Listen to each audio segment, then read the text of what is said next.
भारत के सबसे अमीर और प्रतिष्ठित मंदिरों में से एक सोमनाथ मंदिर का इतिहास गौरव और संघर्ष की अनोखी गाथा है।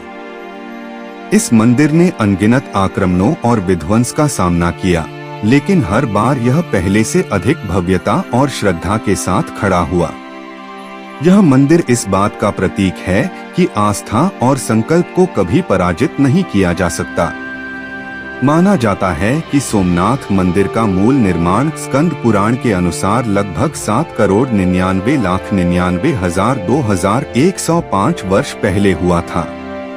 किंवदंतियों के अनुसार जब भी सृष्टि का पुनर्निर्माण होगा, इस मंदिर का नाम बदलकर प्राणनाथ मंदिर कर दिया जाएगा, जो नई दुनिया में इसका प्रतीक होगा।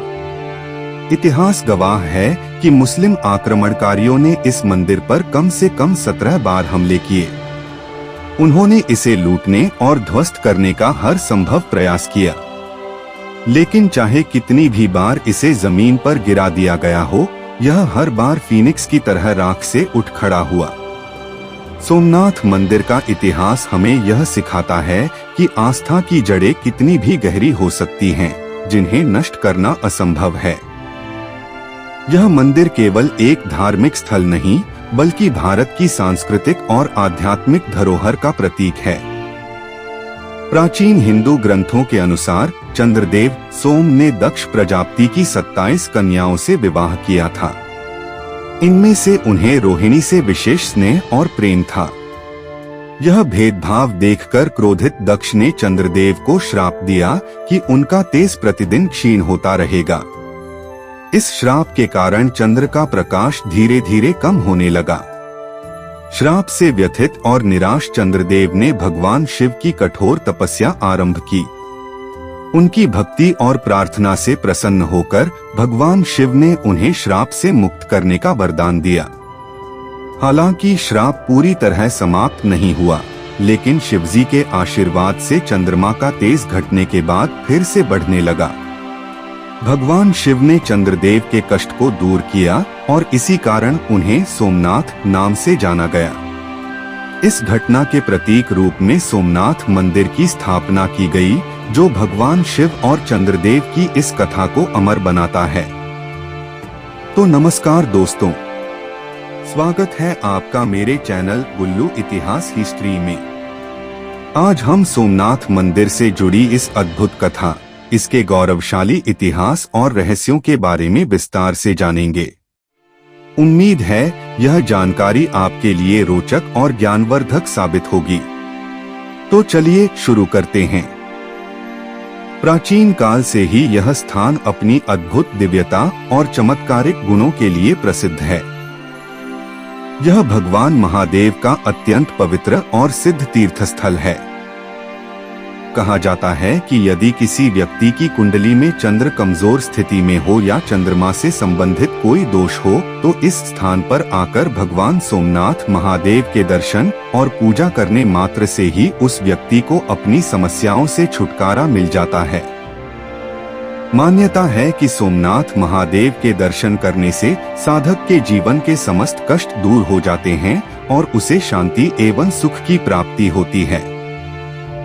भागवत पुराण के अनुसार इस स्थान से जुड़ी एक मान्यता सामने आती है कि भगवान श्री कृष्ण ने अपने अवतार की अंतिम लीला प्रभास क्षेत्र में संपन्न की। लेकिन कहानी यहीं खत्म नहीं होती।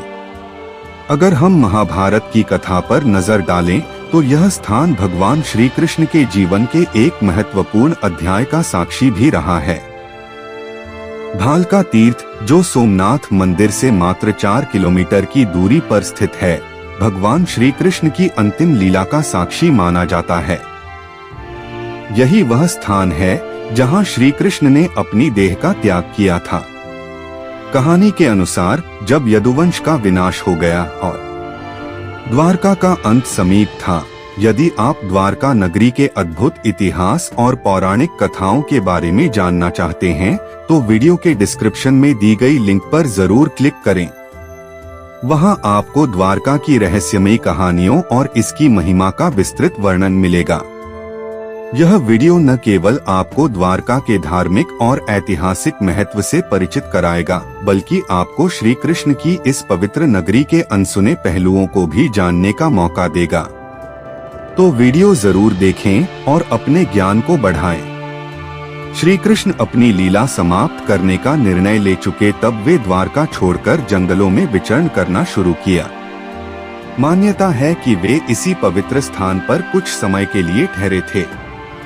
यहाँ उन्होंने गहन तप और ध्यान किया, जिससे यह स्थान और भी पवित्र हो गया। लेकिन इस स्थान का इतिहास यहीं खत्म नहीं होता। पौराणिक कथाओं के अनुसार यह वही स्थान है जहाँ से शिकारी जरा ने गलती से भगवान श्री कृष्ण को हिरण समझ लिया और एक पेड़ के नीचे ध्यानमग्न कृष्ण के पैर में तीर चला दिया। जैसे ही शिकारी को अपनी भूल का एहसास हुआ, वह श्री कृष्ण के पास पहुंचा और उनसे क्षमा याचना करने लगा। श्री कृष्ण ने मुस्कुराते हुए शिकारी जरा को माफ कर दिया और कहा, यह सब पूर्व नियोजित है। यह मेरी लीला का अंतिम अध्याय है। तुम सिर्फ निमित्त मात्र हो। इसके बाद श्री कृष्ण ने यहीं पर अपना मानव रूप त्याग कर विष्णु स्वरूप में परम धाम को प्रस्थान किया। यह घटना केवल एक त्रुटि नहीं थी, बल्कि इसे श्री कृष्ण द्वारा चुनी गई लीला का हिस्सा माना जाता है। इसी घटना से उनके इस संसार से विदा होने का समय आया। इस स्थान की यह घटना न केवल हमें भगवान के धैर्य और सहनशीलता का उदाहरण देती है, बल्कि यह भी सिखाती है कि जीवन और मृत्यु के बीच का संबंध कितना गूढ़ और रहस्यमय है। जब आप इस स्थान पर जाते हैं तो आपको यहाँ की हवा में एक अलग ही आध्यात्मिक ऊर्जा महसूस होती है। यह स्थान न केवल भगवान शिव और समुद्र के चमत्कारिक संगम का प्रतीक है, बल्कि यह श्री कृष्ण के अंतिम चरण का भी गवाह है। हर साल लाखों भक्त और पर्यटक यहाँ आते हैं, श्री कृष्ण की अंतिम लीला के इस दिव्य स्थल के दर्शन करते हैं और उनके आशीर्वाद का अनुभव करते हैं। यह स्थान न केवल ऐतिहासिक बल्कि आध्यात्मिक दृष्टि से भी बेहद महत्वपूर्ण है।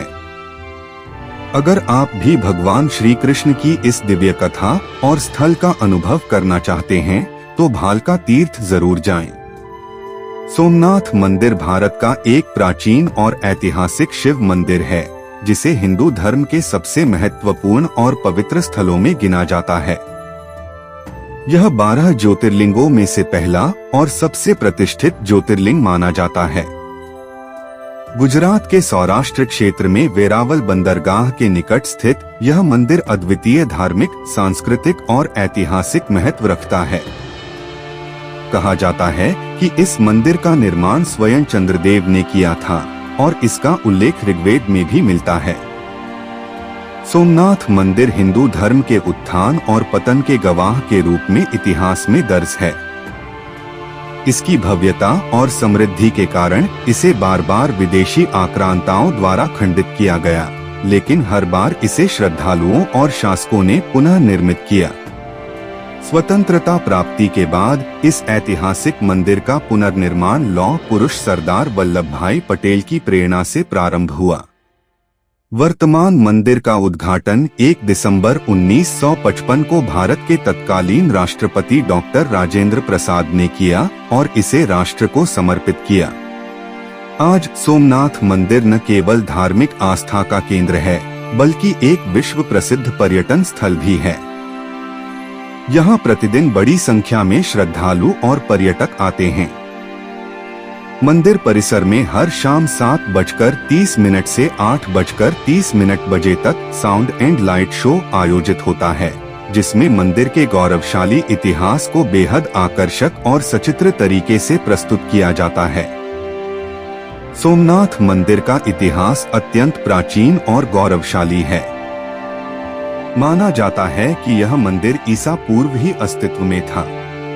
इसका दूसरा पुनर्निर्माण 7वीं सदी में वल्लभी के मैत्रक राजाओं ने करवाया। 8वीं सदी में सिंध के अरबी गवर्नर जुना ने इसे नष्ट करने के लिए अपनी सेना भेजी। इसके बाद 815 ईस्वी में गुर्जर प्रतिहार राजा नागभट्ट ने इसका तीसरी बार पुनर्निर्माण कराया। इस मंदिर की ख्याति इतनी व्यापक थी कि अरब यात्री अलबुनी ने अपने यात्रा विवरण में इसका उल्लेख किया। इससे प्रेरित होकर महमूद गजनवी ने 1025 ईस्वी में 5000 सैनिकों के साथ इस पर हमला किया। उसने मंदिर की अपार संपत्ति लूट ली और इसे ध्वस्त कर दिया। इस हमले में मंदिर में पूजा कर रहे लगभग 5000 लोगों को भी मार दिया गया। गजनवी के आक्रमण के बाद गुजरात के राजा भीम और मालवा के राजा भोज ने मिलकर इसका पुनर्निर्माण कराया। 1297 में जब दिल्ली सल्तनत ने गुजरात पर अधिकार कर लिया तो मंदिर को पुनः तोड़ दिया गया। मुगल बादशाह औरंगजेब ने 1706 में एक बार फिर इसे नष्ट किया। वर्तमान सोमनाथ मंदिर जो आज खड़ा है, भारत के पहले गृहमंत्री सरदार वल्लभ भाई पटेल के प्रयासों से पुनर्निर्मित हुआ। इस मंदिर का उद्घाटन दिसंबर 1955 में भारत के प्रथम राष्ट्रपति डॉक्टर राजेंद्र प्रसाद द्वारा किया गया और इसे राष्ट्र को समर्पित किया गया। 1948 से पहले यह क्षेत्र प्रभास तीर्थ या प्रभास पाटन के नाम से जाना जाता था, जो जूनागढ़ रियासत का प्रमुख नगर था। इसी नाम से यहाँ की तहसील और नगरपालिका भी थी। 1948 के बाद प्रभास पाटन की तहसील, नगरपालिका और कचहरी का विलय वेरावल में कर दिया गया। सोमनाथ मंदिर पर कई बार आक्रमण और पुनर्निर्माण हुआ, लेकिन शिवलिंग सदैव अपनी जगह पर बना रहा। 1026 ई में महमूद गजनवी ने इस मंदिर पर आक्रमण कर यहाँ स्थित आदि शिवलिंग को खंडित किया। इसके बाद प्रतिष्ठित शिवलिंग को 1306 में अलाउद्दीन खिलजी की सेना ने पुनः खंडित कर दिया। इस मंदिर और शिवलिंग को कई बार खंडित और पुनर्निर्मित किया गया। ऐसा कहा जाता है कि आगरा के किले में रखे हुए देव द्वार इसी सोमनाथ मंदिर के हैं, जिन्हें महमूद गजनवी 1026 में लूटपाट के दौरान अपने साथ ले गया था।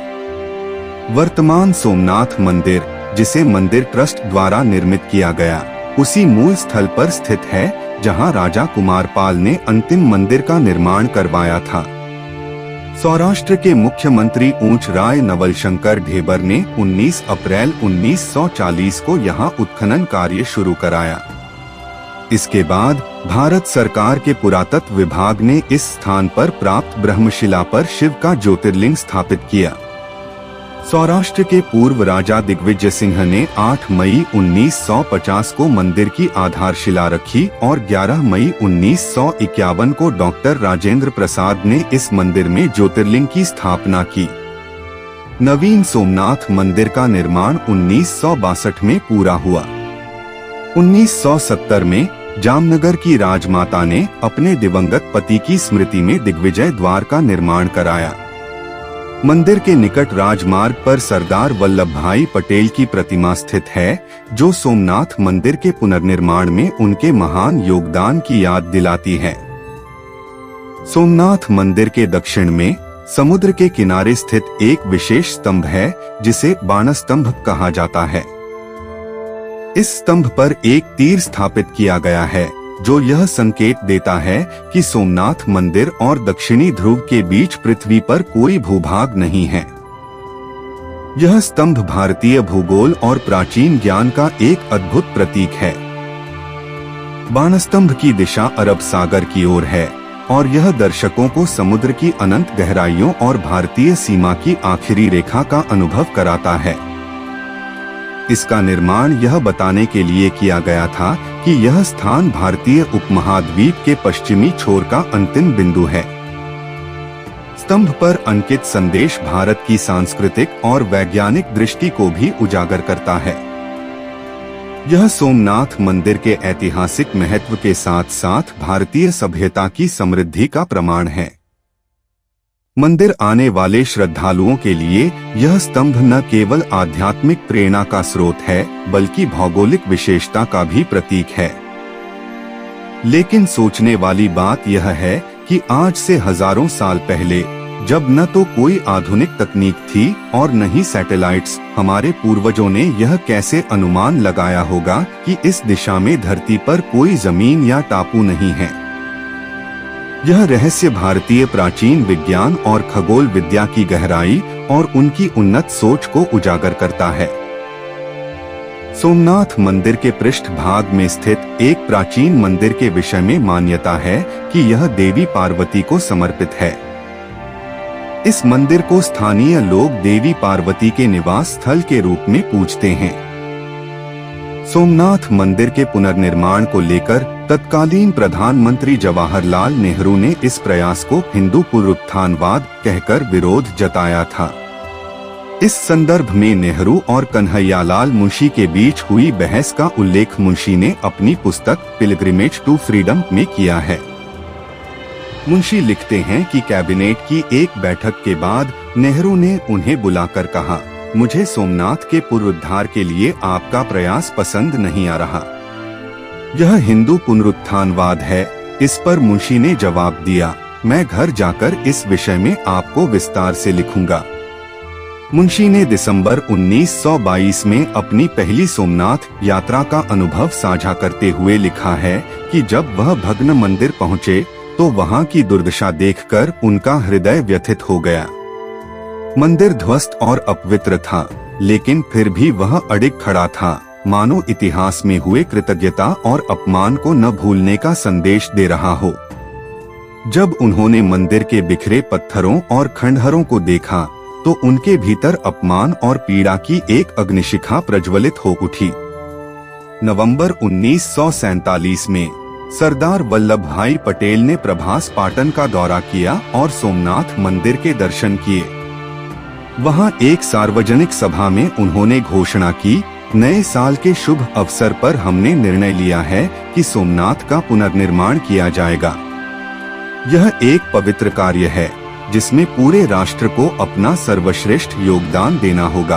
कुछ लोगों ने सुझाव दिया कि प्राचीन मंदिर के भग्नावशेषों को एक ऐतिहासिक स्मारक के रूप में संरक्षित रखा जाए। उनका मानना था कि ये मृत पत्थर एक जीवंत स्वरूप की तुलना में अधिक प्राणवान लगते हैं। लेकिन मेरा दृढ़ विश्वास था कि सोमनाथ का मंदिर केवल एक प्राचीन स्मारक नहीं है, बल्कि यह प्रत्येक भारतीय के हृदय में बसा एक पवित्र पूजा स्थल है। इसका पुनर्निर्माण केवल पत्थरों को जोड़ने का कार्य नहीं, बल्कि राष्ट्र की आत्मा और आस्था को पुनर्जीवित करने का संकल्प है। इस महान उद्देश्य के लिए अखिल राष्ट्र की प्रतिबद्धता आवश्यक थी। सोमनाथ ज्योतिर्लिंग की महिमा का वर्णन महाभारत, श्रीमद् भागवत और स्कंद पुराण जैसे प्राचीन ग्रंथों में विस्तार से मिलता है। चंद्रदेव, जिन्हें सोम भी कहा जाता है, उन्होंने भगवान शिव को अपना आराध्य मानकर इसी स्थान पर कठोर तपस्या की थी। भगवान शिव की कृपा से उनकी मनोकामना पूर्ण हुई और इस ज्योतिर्लिंग को सोमनाथ के नाम से जाना जाने लगा। ऐसा माना जाता है कि सोमनाथ ज्योतिर्लिंग के दर्शन, पूजन और आराधना से भक्तों के जन्म जन्मांतर के पाप और कृत्य मिट जाते हैं। यह मंदिर न केवल भक्तों के लौकिक जीवन को सफल बनाता है, बल्कि उन्हें पारलौकिक मोक्ष की ओर भी ले जाता है। अरब सागर के तट पर स्थित आदि ज्योतिर्लिंग श्री सोमनाथ महादेव मंदिर की शोभा अतुलनीय है। भारतीय उपमहाद्वीप के पश्चिमी छोर पर स्थित यह पवित्र स्थान देश के सबसे प्राचीन तीर्थों में से एक है। इसकी धार्मिक, ऐतिहासिक और सांस्कृतिक महिमा हर भक्त के हृदय को छू जाती है और यह स्थल सदियों से आस्था और श्रद्धा का केंद्र बना हुआ है। और इसका का उल्लेख स्कंद पुराण, श्रीमद् भागवत, शिव पुराण जैसे प्राचीन ग्रंथों में मिलता है। वहीं ऋग्वेद में भी सोमेश्वर महादेव की महिमा का वर्णन किया गया है। यह ज्योतिर्लिंग भगवान शिव के 12 ज्योतिर्लिंगों में पहला माना जाता है। ऐतिहासिक स्रोतों के अनुसार सोमनाथ मंदिर पर आक्रमणकारियों ने 6 बार आक्रमण किया, लेकिन हर बार यह मंदिर अपने पुनर्निर्माण के प्रयासों और आस्था की शक्ति के साथ पुनः खड़ा हुआ। वर्तमान में जो मंदिर खड़ा है वह 7वीं बार कैलाश महामेरु प्रसाद शैली में निर्मित किया गया है। यह मंदिर न केवल धार्मिक आस्था का प्रतीक है, बल्कि सांप्रदायिक सद्भावना और अटूट विश्वास का भी परिचायक है। मंदिर की वास्तुकला अद्भुत है। यह गर्भगृह, सभा मंडप और नृत्य मंडप 3 प्रमुख भागों में विभाजित है। इसके शिखर की ऊंचाई 150 फीट है और शिखर पर स्थित कलश का भार 10 टन है। इसके ऊपर 27 फुट ऊंची ध्वजा लहराती है, जो मंदिर की दिव्यता को और अधिक बढ़ाती है। मंदिर के पास स्थित अबाधित समुद्री मार्ग के बारे में कहा जाता है कि यह परोक्ष रूप से दक्षिणी ध्रुव तक पहुंचता है। यह हमारे प्राचीन ज्ञान और वास्तु कौशल का जीता जागता प्रमाण है। अगर विस्तार से बात करें तो सोमनाथ ज्योतिर्लिंग की पौराणिक महिमा चंद्रदेव सोम की कथा से जुड़ी हुई है। चंद्रमा, जो दक्ष प्रजापति के दामाद थे, ने उनकी 27 कन्याओं से विवाह किया था, लेकिन चंद्रदेव का सारा प्रेम केवल रोहिणी के प्रति था। यह देखकर अन्य कन्याएं दुखी हो गईं और उन्होंने अपनी व्यथा पिता दक्ष प्रजापति से कही। दक्ष ने चंद्रदेव को समझाने का प्रयास किया, लेकिन रोहिणी के प्रति उनके मोह के कारण इसका कोई प्रभाव नहीं पड़ा। अंततः क्रोधित होकर दक्ष ने चंद्रदेव को क्षय रोग से ग्रस्त होने का शाप दे दिया। इस शाप के प्रभाव से चंद्रमा की चमक क्षीण हो गई और पृथ्वी पर शीतलता का अभाव हो गया। परिणाम स्वरूप समस्त जीव जगत त्राहि करने लगा। चंद्रदेव इस संकट से बहुत व्यथित हुए। उनकी प्रार्थना पर इंद्र और वशिष्ठ ऋषि सहित कई देवता ब्रह्मा जी के पास गए और समाधान मांगा।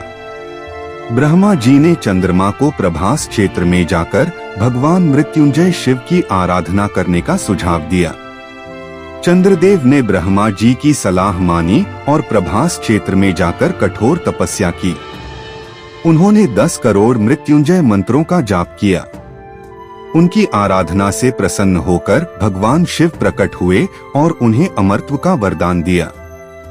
शिव ने कहा, दक्ष के शाप और मेरे वरदान से तुम्हारी कला कृष्ण पक्ष में घटेगी और शुक्ल पक्ष में पुनः बढ़ेगी। इस प्रकार पूर्णिमा को तुम पूर्ण चंद्र बनोगे और समस्त लोगों को सुख व शीतलता प्रदान करोगे। चंद्रदेव शाप मुक्त होकर पुनः अपनी ज्योति और सुधा वर्षा के कार्य में लग गए। इस प्रसंग के बाद चंद्रमा और अन्य देवताओं ने भगवान शिव से निवेदन किया कि वे माता पार्वती के साथ सदा इस पवित्र स्थान पर निवास करें। उनकी प्रार्थना स्वीकार करते हुए भगवान शिव ने यहाँ ज्योतिर्लिंग के रूप में निवास करना आरंभ किया। तभी से यह स्थान सोमनाथ के नाम से प्रसिद्ध हुआ और यह ज्योतिर्लिंग भगवान शिव के 12 पवित्र ज्योतिर्लिंगों में पहला माना गया।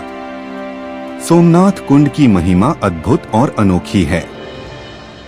ऐसा कहा जाता है कि इस पवित्र कुंड में भगवान शिव और ब्रह्मा का साक्षात निवास है। इसी कारण से जो भी श्रद्धालु इस कुंड में स्नान करता है, उसके समस्त पाप धुल जाते हैं और उसे शारीरिक एवं मानसिक कष्टों से मुक्ति मिलती है। शिव पुराण में उल्लेख है कि यह कुंड असाध्य से असाध्य रोगों को भी दूर करने की शक्ति रखता है। माना जाता है कि अगर कोई व्यक्ति क्षय रोग से पीड़ित है और लगातार 6 महीने तक इस कुंड में स्नान करता है, तो उसका रोग पूरी तरह समाप्त हो जाता है। इस कुंड का जल केवल शारीरिक शुद्धि का माध्यम नहीं, बल्कि आध्यात्मिक शांति और आशीर्वाद का स्रोत भी है। इसलिए भक्तगण इसे भगवान शिव की कृपा का सजीव प्रतीक मानते हैं और इसकी पवित्रता में गहरी श्रद्धा रखते हैं। सोमनाथ मंदिर, जो धरती का पहला और सबसे प्राचीन ज्योतिर्लिंग माना जाता है, 100 राष्ट्रों में प्रसिद्ध काठियावाड़ क्षेत्र में स्थित है। यहाँ भगवान सोमनाथ की पूजा पंचामृत से की जाती है। कहा जाता है कि जब भगवान शिव ने चंद्रदेव को शाप मुक्त किया, तब चंद्रमा ने साकार शिव की जिस विधि से पूजा की थी, उसी विधि से आज भी सोमनाथ ज्योतिर्लिंग की पूजा अर्चना होती है। यदि किसी कारणवश आप सोमनाथ के दर्शन नहीं कर पाते, तो इस ज्योतिर्लिंग की उत्पत्ति की कथा सुनकर भी वही आध्यात्मिक लाभ प्राप्त किया जा सकता है। यह तीर्थ केवल पूजा का केंद्र नहीं, बल्कि श्रद्धालुओं की मनोकामनाओं को पूर्ण करने का स्थान भी है। माना जाता है कि यदि कोई भक्त 2 सोमवार तक सोमनाथ महादेव की पूजा और दर्शन करता है, तो उसकी सारी मनोकामनाएं पूर्ण हो जाती हैं। विशेष रूप से सावन की पूर्णिमा पर यहाँ आने वाले श्रद्धालुओं को बाबा सोमनाथ उनकी इच्छाएं अवश्य पूरी करते हैं। यही कारण है कि यह तीर्थ 12 ज्योतिर्लिंगों में सबसे अधिक महत्वपूर्ण और चमत्कारिक माना जाता है। अगर आप महाशिवरात्रि की पवित्र रात को सोमनाथ मंदिर में महामृत्युंजय मंत्र का 108 बार जाप करते हैं तो आपकी सभी मनोकामनाएं पूरी हो सकती हैं। ऐसा माना जाता है कि इस जाप से हर प्रकार की बाधा दूर होती है और आपको वह सब प्राप्त होता है जिसके लिए आप प्रयासरत हैं।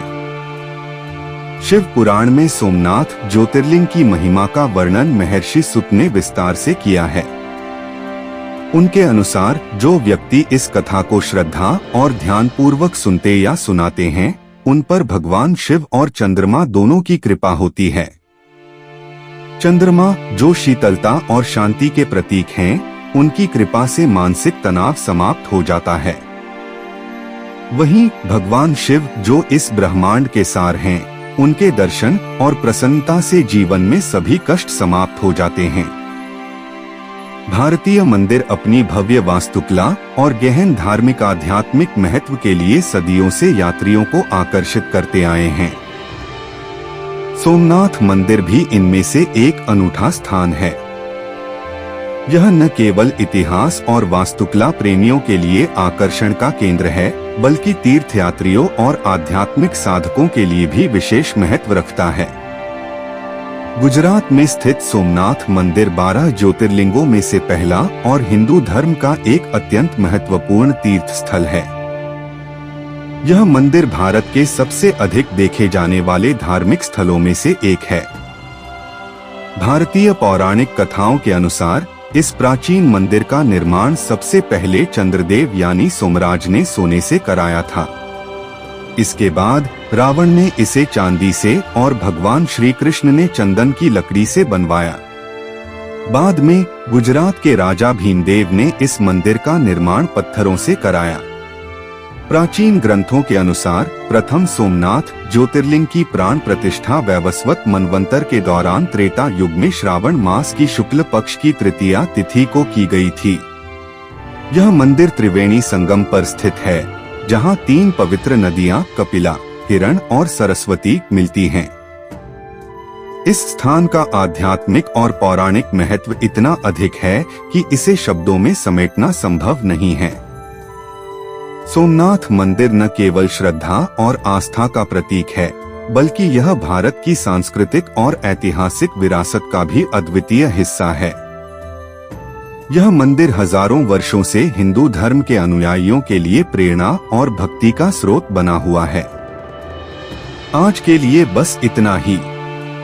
हमें उम्मीद है कि आपको यह वीडियो पसंद आया होगा। अगर यह जानकारी आपको अच्छी लगी हो तो वीडियो को लाइक करें, चैनल को सब्सक्राइब करें और हमें सपोर्ट करें।